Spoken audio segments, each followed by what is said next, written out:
Stéphane Bureau. Bonjour Stéphane. Salut Mario.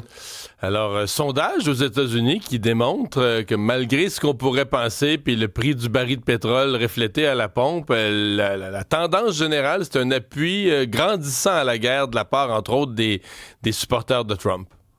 Oui, en fait, ce qui est d'abord surprenant, c'est que l'appui général à la guerre dans la population, auprès de la population américaine, a légèrement augmenté depuis le début des opérations. Ça, c'était un sondage du Washington Post hier, alors qu'au départ, c'était probablement la première fois dans l'histoire depuis la Deuxième Guerre mondiale qu'un président lançait des opérations militaires d'une pareille envergure avec une opposition dans l'opinion publique. Alors, il a fait quelques gains.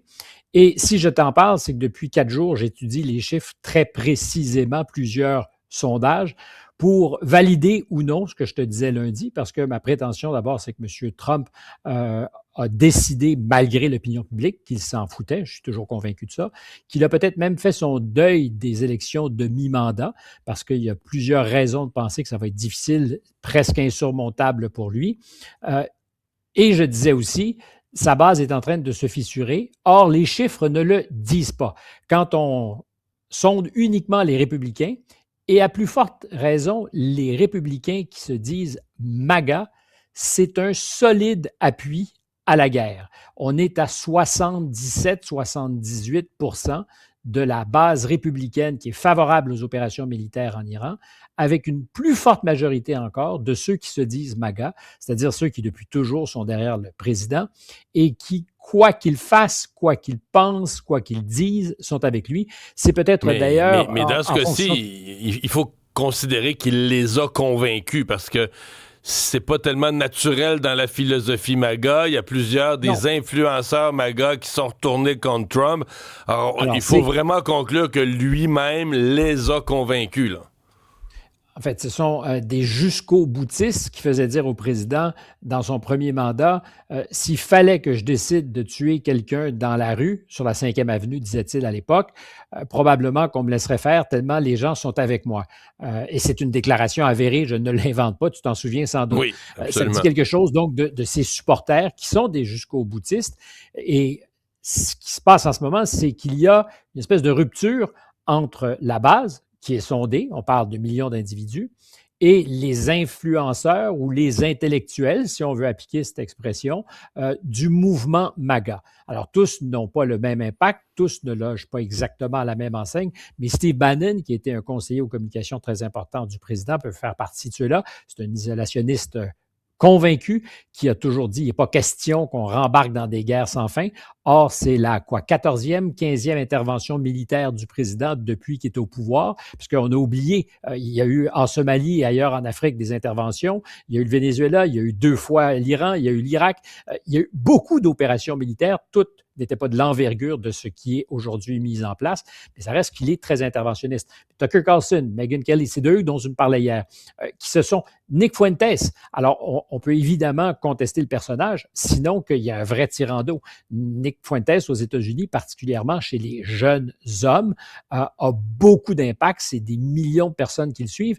Et là où tout ça fait une différence, c'est que si la base MAGA n'a pas tant bougé, et moi je pense qu'elle va bouger, parce qu'il va y avoir un temps entre ceux qui articulent le mouvement en dehors de Trump, et ça va descendre. Une lente percolation. Puis il y aura des gens, quand ils vont prendre la mesure des dégâts potentiels sur l'économie, parce que c'était, et c'est encore le seul enjeu qui fait bouger les Américains, c'est des continentaux éloignés. La guerre, ils en parlent, mais dans la vérité de la vie ordinaire et quotidienne des Américains, c'est surtout l'économie qui les fait bouger. Ça risque d'avoir un impact. Donc, il va y avoir un effet d'écho entre ce qui se passe en ce moment, c'est mon hypothèse, et des chiffres qui seront peut-être plus calamiteux. Mais surtout, c'est que Donald Trump a remporté de façon spectaculaire en 2024 parce qu'il a fédéré, au-delà de sa base, des gens qui politiquement ne sont pas mobilisés, qui ne sont pas toujours au rendez-vous, des indépendants qui, aux États-Unis, selon les moments, les courants électoraux, vont se positionner pour les démocrates ou les républicains.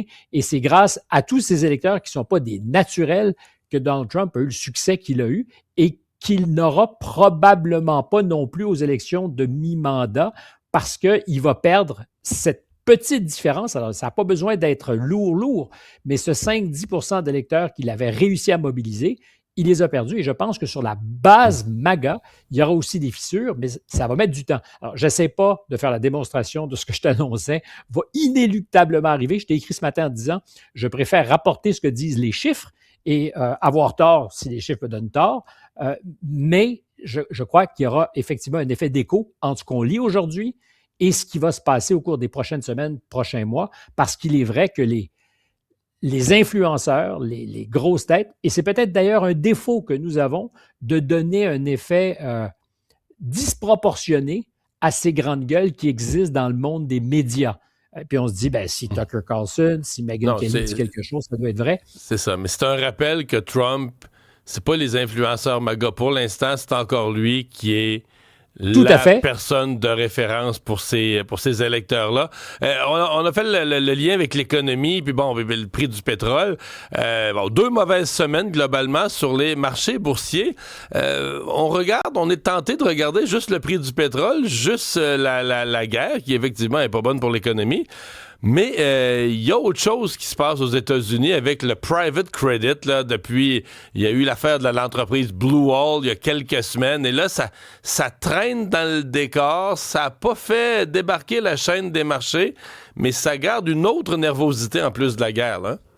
Oui, et quand on parle de ce que l'économie et ce qui préoccupe les Américains, les marchés aussi, parce que pour plusieurs, la retraite, c'est l'équivalent de leur REER, leur 401k, dont Donald Trump dit toujours, il se porte bien comme jamais d'ailleurs dans vos vies, vos rendements sont bons. Or, c'est pas tout à fait au rendez-vous depuis 2 semaines. 2 semaines, c'est rien dans l'histoire d'un placement. Et puis, s'il y a quelque chose, aux États-Unis, les marchés sont beaucoup plus résilients que ne le sont ceux d'Europe et d'Asie. Donc, au total, s'il y a une surprise, je dirais, le yo-yo, mais aussi le fait que les marchés tiennent relativement bien.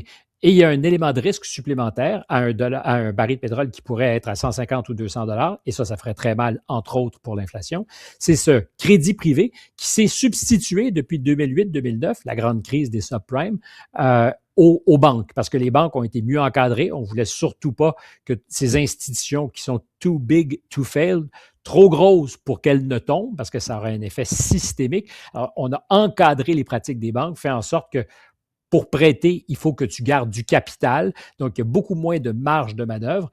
Or, ce sont déplacer les risques vers des acteurs privés, des gros fonds de gestion qui se sont dit, ben nous, on est capable de prêter, on va aller faire du bundle, c'est-à-dire qu'on va aller chercher des gens qui sont prêts à risquer de l'argent, puis on va prêter à de meilleurs taux que ne le font les banques, mais parce qu'il y a un risque un peu plus élevé, puis on va offrir à ceux qui sont prêts à jouer à ce jeu-là de meilleurs rendements. Or, aujourd'hui... Donc, ce qui était appelé private equity, l'autre côté de la médaille, si on vendait à des investisseurs, on disait dans un bon portefeuille, tu as des actions, des obligations, de l'immobilier, mais aussi du private equity. Ça, c'est comme... Et de la dette privée, c'est-à-dire ouais, c'est ça, tu as accepté via un courtier, quelqu'un entre toi et ceux à qui l'argent est donné, tu as accepté de donner ton argent, puis tu vas recevoir un rendement qui est meilleur que sur une obligation du gouvernement parce qu'il n'y a plus de risque. Alors, tu es peut-être rémunéré à 8, 9, 10, 12, 13 puis tu dis, pas de problème, tant et aussi longtemps que ceux à qui tu prêtes de l'argent sont capables de rembourser leurs dettes. Et il y a beaucoup d'entreprises, et particulièrement des entreprises dans lesquelles des investisseurs venaient en disant, il faut qu'on agisse rapidement, aller chercher rapidement du financement parce que ça venait plus vite que par une banque. Une banque demande tout un cahier de charges, je vais te poser des questions, 1000 questions, moins dans ce cas-ci. Et là, aujourd'hui, tu as des dizaines de milliards de dollars de ce marché du crédit privé qui sont beaucoup moins détectables en termes de risque et qui inquiètent. Ouais. C'était Jamie Dimon, le patron de JP Morgan, qui disait il y a 2 mois, quand il y a une coquerelle qui sort, c'est-à-dire un mauvais prêt ou une série de mauvais prêts, tu peux présumer qu'il y a beaucoup d'autres coquerelles qu'on ne voit pas.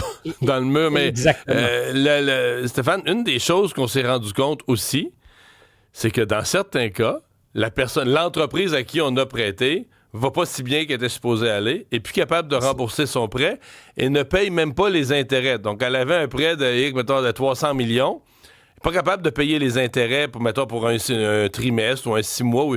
Et là, on rajoute ça, on dit, OK, ben tes intérêts, on les rajoute sur la dette.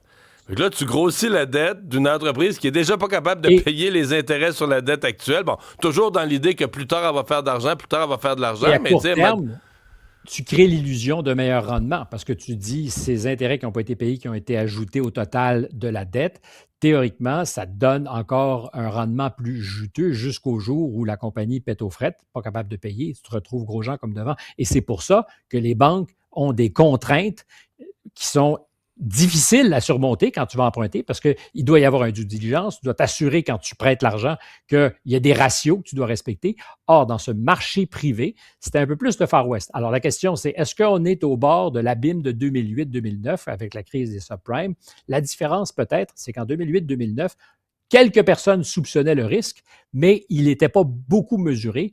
Or, dans la question du private credit, du crédit privé, ça fait des mois que ça se dit, que ça se discute. On ne peut pas dire que c'est un secret et que les questions se posent. Donc, est-ce qu'on sera suffisamment capable à temps de poser des questions qui feront qu'on va trouver des solutions avant que ça pète? Mais si tu combines ça à un coût du baril de pétrole qui explose, ça rend les conditions d'opération d'entreprise beaucoup plus difficiles et c'est comme peut-être les éléments parfaits pour une tempête qui pourrait secouer nos marchés, qui à ce jour ont été super résilients. Les entreprises dans l'ensemble livrent des profits aux États-Unis, mais ça prend pas beaucoup de choses pour qu'à un moment donné, ça pète aux frettes, comme je le disais, et c'est peut-être un de ces éléments. Je fais partie de ceux qui pensent que le risque, au minimum dans ce cas-ci, pour le crédit privé, a été anticipé en partie. Ce n'est pas un secret. Si on en parle, c'est qu'il y a d'autres gens qui en parlent.